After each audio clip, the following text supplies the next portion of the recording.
Guys, welcome back to my YouTube channel. അപ്പോൾ അതിൻ്റെ ഇടയ്ക്ക്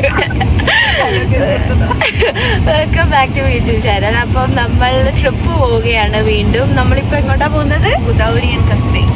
അതെ, ഗോദാവരി ആൻഡ് കസ്ബേഗിലോട്ട് പോവുകയാണ്. അപ്പോൾ ബാക്കി വിശേഷങ്ങൾ പോകുന്നതായി കാണിക്കാം.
ഗായ്സ്, അപ്പം നമ്മൾ ഗോദാവരി എത്തി. ഇവിടെ ഇപ്പം നമ്മൾ ഗോദാവരി സ്കീ റിസോർട്ടിൽ വന്നിട്ടുണ്ട്. നമ്മൾ കേബിൾ കാറിൽ കയറാൻ വേണ്ടി ഇങ്ങനെ അത് തപ്പി നടക്കുക. എവിടെയാണെന്ന് നമുക്ക് അറിഞ്ഞുകൂടാ. മാപ്പൊക്കെ ഇട്ട് നടക്കുകയാണ്. ടിക്കറ്റ് കൗണ്ടർ ഇതുവരെ ഓപ്പൺ ആയിട്ടില്ല. 10 മണിക്കാണ് തുടങ്ങുന്നത്. പക്ഷെ നമ്മൾ ഇപ്പോൾ സമയം എത്രയായി? 9:30 ആയുള്ളൂ. അരമണിക്കൂർ വെയിറ്റ് ചെയ്യേണ്ടി വരും.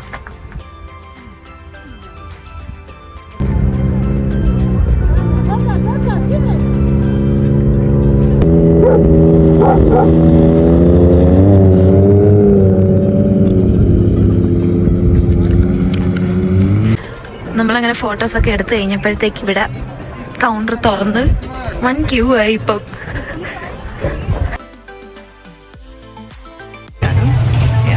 നിതിൻ ചേട്ടൻ അങ്ങനെ ക്യൂ നിൽക്കുവാണ് ടിക്കറ്റ് എടുക്കാനായിട്ട്. ദേ പുറകിൽ കണ്ടോ എന്തിനു വേണ്ടി ആൾക്കാരാണ്. നല്ല ക്രൗഡഡ് ആണ്. വന്നപ്പോൾ ആരും ഇല്ലായിരുന്നു. ഇപ്പൊ നോക്ക്, വലിയ തണുപ്പില്ല അല്ലേ? നല്ല അപ്പം ടിക്കറ്റ് എടുത്തിട്ട് ബാക്കി കാണിക്കാം.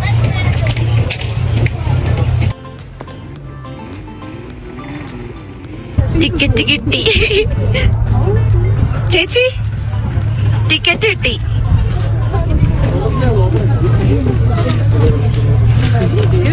ക്ലോസ്ഡേ ഉള്ള ഇതാണ് ടിക്കറ്റ്.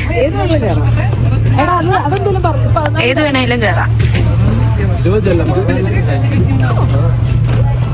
ഇപ്പൊ പോയേ.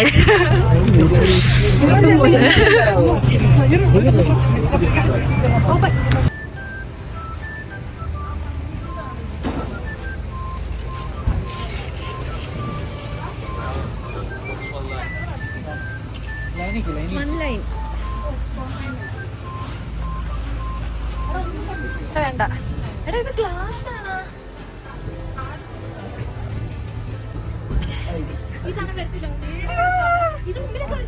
അമ്മേ ഓക്കെ ഇതടയ്ക്കോ അടച്ചു പോന്ന്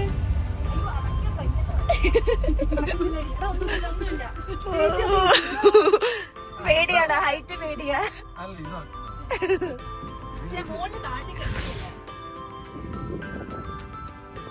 വേണമെങ്കിൽ അടച്ചാ മതി അല്ലേ വേണ്ട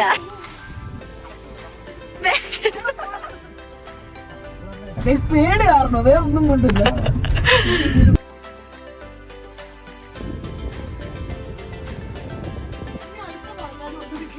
അല്ല അങ്ങനെയാണോ 14 കാരണം ബക്കൂറിയാനിയിൽ അങ്ങനെ അല്ലായിരുന്നു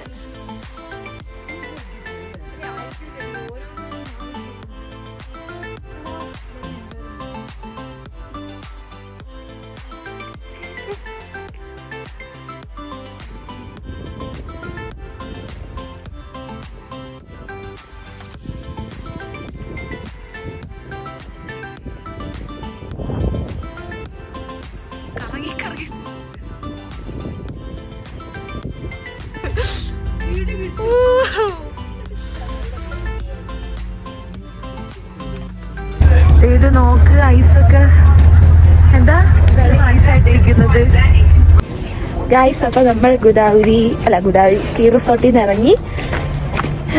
നമ്മൾ പോയ കേബിൾ കാർ ഭയങ്കര ചെറുതാന്ന് വെച്ചാൽ കുറച്ച് ദൂരെ ഉണ്ടായിരുന്നോള്. ഓപ്പണിൽ കയറണമെന്ന് പറഞ്ഞിട്ട് വല്യടത്ത് ഓടി കയറിയത്. പക്ഷെ അത് രസമുണ്ടായിരുന്നു. പക്ഷെ കുറച്ച് ദൂരം ഉണ്ടായിരുന്നു. പക്ഷെ ക്ലോസ്ഡ് ആയിട്ടുള്ള എല്ലാ കേബിൾ കാർ എന്താ കുറെ ദൂരം ഉണ്ടായിരുന്നു. കൊറേന്ന് വെച്ചാ കൊറേന്ന് പറയുമ്പോ എത്ര ടോപ്പിൽ പോകും. അത് ഏറ്റവും ടോപ്പിൽ പോകും. നമ്മളുടെ ഇത്തിരിയേ പോയോള്.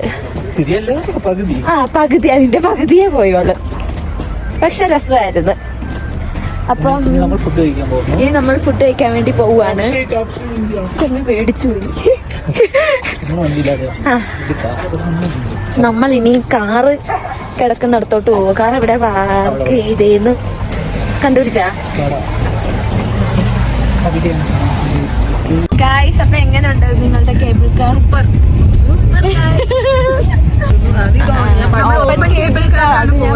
അടിപൊളി എക്സ്പീരിയൻസ് ആയിരുന്നു. എല്ലാരും ജോർജ് വന്നിട്ട് ട്രൈ ചെയ്യണം തീർച്ചയായും. ഗായ്സ് അപ്പൊ നമ്മൾ ഫുഡ് കഴിക്കാൻ വേണ്ടി വന്നേക്കുവാണ്. ദേ ഇവിടെയാണ്, ഈ റെസ്റ്റോറൻറ്റിലാണ് നല്ല കിടിലം ഷിക്മർജി കിട്ടുന്നത് പറയുന്നത്.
സെക്കൻഡ് സ്പോട്ടായ ട്രിനിറ്റി കാസ്വേഗി ചേർച്ചിൽ വന്നിട്ടുണ്ട്. ഇതുവരെ എത്തിയത് വളരെ ഭയങ്കര എന്താ ഭയാനകമായ ഓഫ് റോഡ് റൈഡിലൂടെയാണ്. ഈ വണ്ടിയിലാണ് നമ്മൾ വന്നത്. ഈ വണ്ടികൾ മാത്രമേ ഇവിടെ കയറത്തുള്ളൂ. 4x4 വണ്ടികൾ കയറുമെന്ന് പറയുന്നു. പക്ഷെ അതുമായിട്ട് വന്നാൽ ഇവിടെ കിടക്കും. കാരണം എന്താ പറയാ, ഇത്ര വളരെ എക്സ്പീരിയൻസ് ആയിട്ടുള്ള അതും ഈ വണ്ടിയുള്ള മാമ്മമാർക്ക് മാത്രമേ നമ്മളെ ഇവിടെ കൊണ്ടുവരാൻ പറ്റത്തുള്ളൂ. ശരിക്കും ഞാൻ എന്തുവാ നേരത്തെ മുന്നേയുള്ള വീഡിയോസ് കാണുമ്പോൾ നിങ്ങൾക്ക് മനസ്സിലാവും. കാരണം വണ്ടി ഇങ്ങനെ സ്കിഡ് ചെയ്ത് പോവുകയാണ്. ഞാൻ ബോർജോമിയിൽ ഓഫ് റൈഡ് ട്രക്കിങ്ങിന് പോലും ഇത്രയും പേടിച്ചിട്ടില്ല. ശരിക്കും സത്യം അത്ര പേടിച്ചു പോയി ഞാൻ. തെന്നി താഴെ വീണ ഇപ്പുറത്ത് ഒരു വേലി മാത്രം, അതൊരു കയറിട്ട് 2 കയറിട്ട് കെട്ടിയേക്കുന്ന് പോയാ തീർന്ന്. നേരെ കാറ് പാർക്ക് ചെയ്ത ഏറ്റവും താഴെ കിടക്കും. ചേച്ചി എങ്ങനെ ഉണ്ടായിരുന്നു എക്സ്പീരിയൻസ്? എല്ലാരും പേടിച്ച നമ്മുടെ മുഖത്തിന്റെ എക്സ്പ്രഷൻ ഒക്കെ മാറും. സത്യം ശരിക്കും ഞാൻ പേടിച്ചു പോയി. എല്ലാരും വരണം കേട്ടോ ഇവിടെ. പള്ളിയിൽ വന്നില്ലെങ്കിൽ ഈ വണ്ടിയിൽ ഇവിടം വരെ വന്നിട്ട് പോകണം. ഈ സ്നോ ടൈമിൽ മാത്രമല്ല, വിന്റർ സീസണിൽ മാത്രമല്ല ഇങ്ങനെ എത്ര പേടിക്കണ്ട. കാരണം വണ്ടി നമ്മളുടെ കയ്യിൽ നിൽക്കത്തില്ല. എക്സ്പീരിയൻസ് എങ്ങനെ ഉണ്ടായിരുന്നു നിങ്ങളുടെ എക്സ്പീരിയൻസ്? സൂപ്പർ ജീവിക്കുന്നു. ഇതാണ് പള്ളി.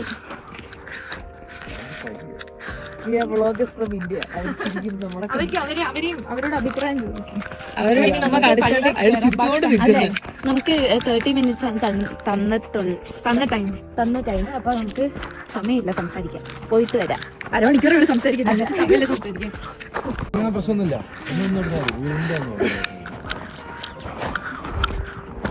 പോയി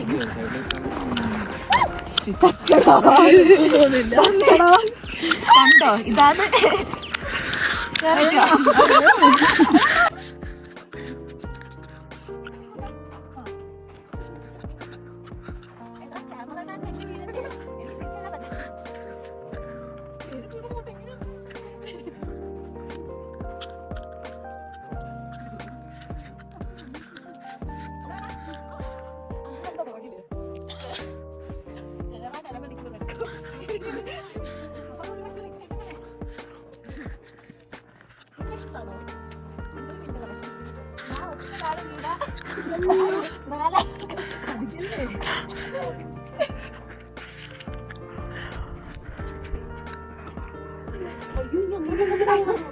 ഇതുണ്ടോ?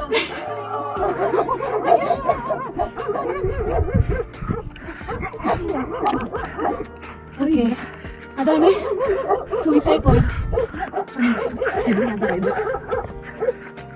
എനിക്ക് സൂയിസൈഡാണ്.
സിറ്റി ചർച്ചിൽ നിന്ന് ഇറങ്ങിയിട്ടുണ്ട്. ഇനി ഇവിടുന്ന് ഇതാ നമ്മളുടെ വണ്ടി. ലക്ഷ്മി ചേച്ചിയും ടീമും അവിടെ ഗുസ്തി പിടിച്ചോണ്ടിരിക്കുകയാണ്. അവർക്ക് ഇതുവരെ ഇറങ്ങാൻ പറ്റിയിട്ടില്ല. അവരവിടെ പയ്യെ ഇറങ്ങി കാണിച്ചോ. ഇതോ പയ്യെ ഇറങ്ങിക്കൊണ്ടിരിക്കുകയാണ്. ഇനി ഇത് കഴിഞ്ഞ് നമ്മൾ പോകുന്നത് എവിടെയാ? പ്ലാൻ ചെയ്തിട്ടില്ല. നമ്മളെല്ലാം ഇങ്ങനെ വഴിയെ പ്ലാൻ ചെയ്ത് പോവുകയാണ്. അപ്പം നേരത്തെ പ്ലാൻ ചെയ്ത് വെച്ചാൽ അതൊന്നും നടക്കത്തില്ല, അനുഭവമുണ്ട്. അതുകൊണ്ട് പയ്യെ പോകും വഴി പ്ലാൻ ചെയ്ത് പോവാം. ചിലപ്പോൾ നമ്മൾ ജൂത്ത പോവും. കാരണം ജൂത്ത ഓപ്പൺ ആണെന്ന് അറിഞ്ഞൂടാ. പക്ഷെ ഈ സ്നോ ഒക്കെ പെയ്യുമ്പോൾ അവിടെ കുറച്ച് ഡേഞ്ചറാണ്. അപ്പം ഈ സ്നോ ടൈമിലൊന്നും ജൂത്ത ചിലപ്പോൾ ഓപ്പൺ ആയിരിക്കില്ല, എനിക്കറിയില്ല. കുറേ പേര് പറഞ്ഞു കേട്ടതാണ്. അപ്പം എന്തായാലും അത് ജൂത്ത പോകുന്ന റൂട്ടിലൂടെ നമ്മൾ പോവും. കാരണം കുറച്ച് നല്ല സ്ഥലങ്ങളുണ്ട്, പോകുന്ന വഴിയൊക്കെ അടിപൊളിയാണ്. അതുകൊണ്ട് ഞാൻ ക്യാമറ നോക്കാത്ത എന്താണെന്ന് വെച്ചാൽ നേരെ വെയിലടിക്കുന്നത്. അതുകൊണ്ട് അതാ ഇറങ്ങി എത്തി. ഈസിയോ അത് കാണിച്ചു.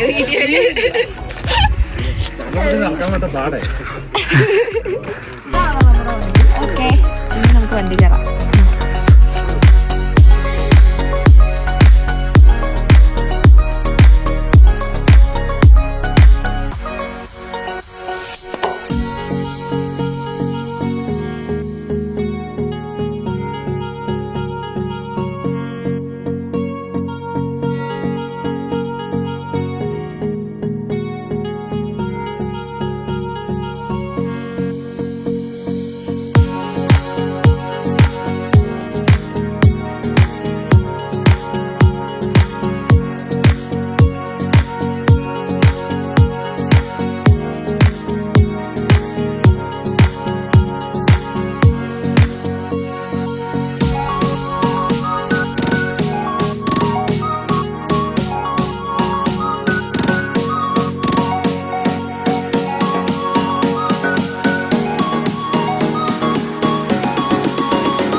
അയച്ചോട്ടോ.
ഗായ്സ്, അപ്പം നമ്മളുടെ ലാസ്റ്റ് ഡെസ്റ്റിനേഷൻ വന്നിട്ട് റഷ്യ ജോർജിയ ഫ്രണ്ട്ഷിപ്പ് മോണുമെൻ്റ് ആയിരുന്നേ. അന്ന് അവിടെ ഒടുക്കത്തെ കാറ്റായിരുന്നു. കാറ്റെന്ന് വെച്ചാൽ ആൾ പറന്നു പോകുന്ന രീതിയിലത്തെ കാറ്റ്. അത് കാരണം ഞാൻ അവിടെ വെച്ചെടുത്ത വീഡിയോയിൽ എൻ്റെ സൗണ്ടിനെക്കാട്ടിലും കൂടുതൽ കാറ്റിൻ്റെ സ്വരമായിരുന്നു എന്നുള്ള സത്യം ഞാൻ ഇവിടെ വന്ന് വീഡിയോ എഡിറ്റ് ചെയ്യാനിരുന്നപ്പോഴാണ് മനസ്സിലാക്കിയത്. പിന്നെ നമ്മൾ ജൂത്ത പോകാൻ പ്ലാൻ ചെയ്തായിരുന്നു. പക്ഷെ നമ്മൾ ജൂത്ത വരെ പോയില്ലായിരുന്നു. കാരണം ഒരു കാൽഭാഗം വന്നപ്പോൾ തന്നെ റോഡ് ഏതാണെന്നൊന്നും മനസ്സിലാവുന്നില്ലായിരുന്നു. മഞ്ഞ് മൂടിയിട്ട് എല്ലാം ഒരേ നിരപ്പിലായിരുന്നു. അതുകൊണ്ട് പിന്നെ നമ്മൾ റിസ്ക് എടുക്കാൻ നിന്നില്ല. പറ്റുന്നത്രയും പോയിട്ട് ഒരു നല്ലൊരു സ്പോട്ട് കണ്ടുപിടിച്ച് അവിടെ മഞ്ഞിലൊക്കെ കളിച്ചിട്ട് ഇങ്ങ് പോകുന്നു. അപ്പോൾ ഈ വീഡിയോ ഇത്രയേ ഉള്ളൂ കേട്ടോ. ഈ ഒരു കുഞ്ഞു വീഡിയോ ഇഷ്ടപ്പെട്ടാൽ like, share and subscribe. By.